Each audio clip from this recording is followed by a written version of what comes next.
Right now, the Climate Sentiment API shows a flat sentiment score of 0, coupled with a notable momentum drop of a quarter point over the last 24 hours. This stagnation, especially against a backdrop of 20 active semantic clusters, is unusual.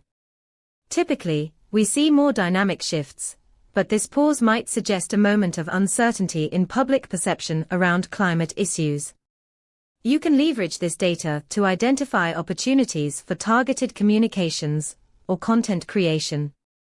For instance, if you're developing an app that analyzes public sentiment, you could use this API response to trigger alerts or insights for users who want to understand the current climate discourse.